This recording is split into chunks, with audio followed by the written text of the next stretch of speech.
வணக்கம் நண்பர்களே. நாம இன்னைக்கு இந்த வீடியோவில் என்ன ஒரு முக்கியமான தகவலை பற்றி தெரிஞ்சுக்க போகிறோம் அப்படின்னு சொல்லிட்டு பார்த்தீங்கன்னா, குக் வித் கோமாளி சீசன் 7 வந்து இன்னைக்கு போயிட்டுருக்க அந்த இஷ்யூ வந்து எல்லாருக்குமே தெரியும்.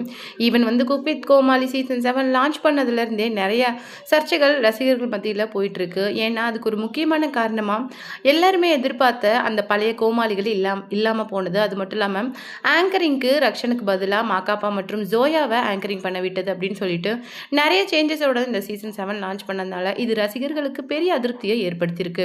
அந்த வகையில் இப்போ வந்து மாகாபா ஆனந்த், புகழ் மற்றும் கானா வினோத் இவங்களுக்கும் வாட்டர்மெலன் ஸ்டார் அப்படின்னு சொல்லப்படுற திவாகருக்கும் நடந்துட்டு இருக்க இஷ்யூ அப்படிங்கிறது மிகப்பெரிய வைரலாக போயிட்டு இருக்கு. அது மட்டும் இல்லாமல் சர்ச்சைக்குரிய நிறைய பதிவையும் ஒரு பக்கம் நம்ம மாகாபா ஆனந்தும் இன்னொரு பக்கம் வந்து திவாகரும் கொடுத்துட்டு வராங்க. அந்த வகையில் திவாகரை பற்றி ஜிபி முத்து பேசின விஷயங்கள் தான் இன்னைக்கு ரொம்ப வைரலாக போயிட்டு இருக்கு. அதாவது டிக்டாக் மூலமாக தான் ஃபேமஸ் ஆன பர்சன் ஜிபி முத்து. அது மட்டும் இல்லாமல் விஜய் டிவிலேயே குக் வித் கோமாளி அப்படிங்கிற ஷோவுக்கும் ஒரு கெஸ்ட்டாக வந்துட்டு கூட போயிருக்காரு. இன்றைக்கி வந்து ஒரு நல்ல செலிப்ரிட்டியாக பார்க்கப்படுற அவர் வந்து ரொம்பவும் கோவமாக வந்து திவாகரை பற்றி நிறைய விஷயங்கள் ஷேர் பண்ணியிருக்காரு. அவர் என்ன சொன்னார் அப்படிங்கிறத பற்றி தான் நாம் இந்த வீடியோவில் டீட்டெயிலாக பார்க்க போகிறோம். வீடியோக்குள்ளே போகிறதுக்கு முன்னாடி நீங்கள் நம்ம சிபி ட்ரெண்டிங்க்கு புதியவராக இருந்தால் மறக்காமல் நம்ம சேனலை சப்ஸ்கிரைப் பண்ணி ஃபாலோ பண்ணிக்கோங்க. வாங்க வீடியோக்குள்ளே போகலாம். ஜிபி முத்து வந்து என்ன சொல்லியிருக்காரு அப்படின்னு சொல்லிட்டு பார்த்தீங்கன்னா, அதாவது இந்த மாதிரி நபர்கள் எல்லாம் பார்க்கும்போது என்ன சொல்கிறதுனே சத்தியமாக தெரியல. நடிப்பு அரக்கன் அப்படின்னு சொல்லிக்கிட்டு திரியிறாருல்ல, இவரெல்லாம் நடிப்பு அரக்கன்னா சிவாஜி சார்லாம் என்ன சொல்கிறது?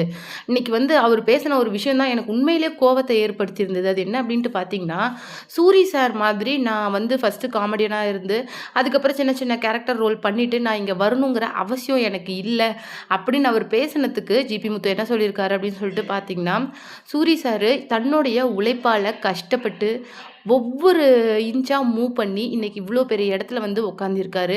அவர் இப்போ கூட ஒவ்வொரு இன்டர்வியூவிலும் நான் இந்த மாதிரி சார் நான் உங்களுடைய படத்தில் 100 பேரில் ஒருத்தனாக இருந்திருக்கேன், உங்களுடைய படத்தில் நடிச்சிருக்கிறேன், நான் வந்து இந்த அளவு கஷ்டப்பட்டிருக்கேன் அப்படின்னு சொல்லிட்டு இப்போ வளர்ந்து நின்ன அப்புறம் கூட அந்த விஷயங்களை இன்றைக்கி நிறைய மேடைகளில் நினைவு கூர்ந்துட்டு வராரு.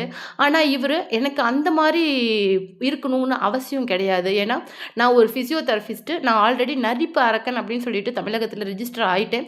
கலைத்தாயும் என்னை ஏற்றுக்கிட்டாங்க, தமிழக மக்களும் என்னை ஏற்றுக்கிட்டாங்க. அப்படிங்கிற பட்சத்தில் நான் பண்ணேன்னா அடுத்தது வந்து ஹீரோவுக்கு ஃப்ரெண்டு இல்லைன்னா ஹீரோ அப்படிங்கிற முக்கியமான கேரக்டரில் தான் நான் நடிப்பேன் அப்படிங்கிற மாதிரி ஒரு விஷயத்தை வந்து திவாகர் வந்து சொல்லியிருந்தார். அதுக்கு வந்து ஜிபி முத்து என்ன சொல்லியிருக்காரு அப்படின்னு சொல்லிட்டு பார்த்தீங்கன்னா, உன்ன மாதிரி நபர்கள் தான், அதாவது இன்றைக்கி மீடியா ஃபீல்டில் நிறையா இன்ஸ்டாகிராம் நம்ம யூடியூப் மூலமாக ஃபெமிலியர் ஆனவங்களை தான் ஒருத்தராக பிக் பண்ணி இன்றைக்கி சினிமா வெள்ளித்திரைக்கு போயிட்டுருக்குறாங்க.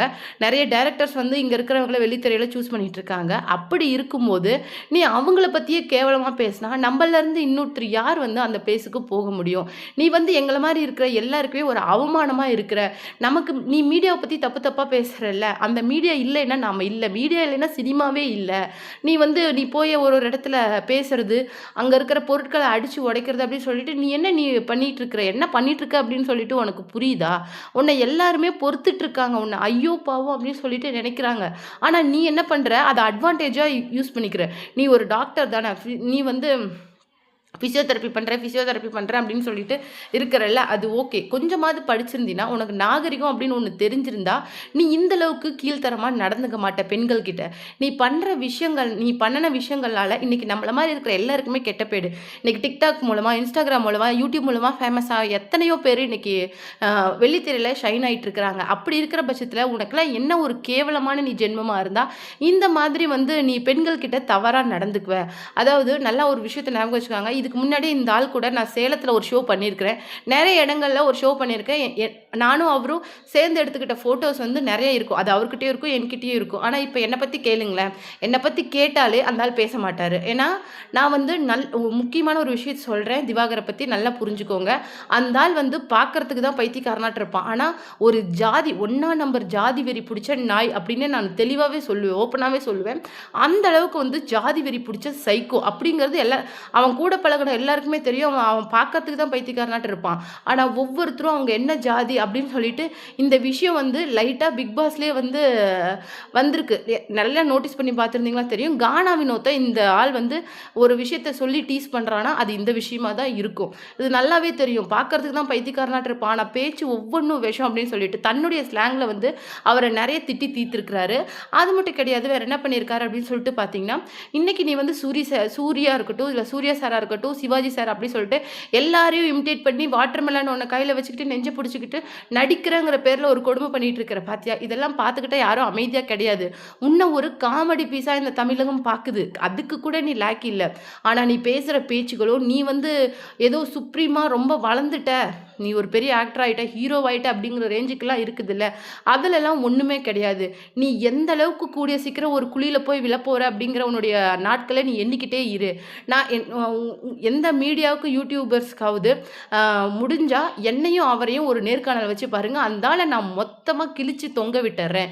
அந்த அளவுக்கு ஒரு கேவலமான பிறவி. இதுக்கு மேல அவன் இன்டர்வியூவும் குடுக்கக்கூடாது. அவன் வெளியிலயுமே வரக்கூடாது. அவனுடைய அந்த டாக்டர் தொழிலையும் அவன் பார்க்கக்கூடாது. அந்த அளவுக்கு அவன் ஒரு கேவலமான மிருக ஜென்மம். பெண்கள் கிட்ட தப்பா பேசுறது, அது மட்டும் இல்லாம ஆபாசமா நடந்துக்கிறது, ஆ சண்டை போடுறது, அடிதல் இதுதான் அவனுக்கு தெரியும். அவனுடைய சிரிப்ப பார்த்தாலே நல்லாவே உங்களுக்கு தெரியும். அதுல எவ்வளோ கபடத்தனம் ஒளிஞ்சிட்டு இருக்குது அப்படின்னு சொல்லிட்டு.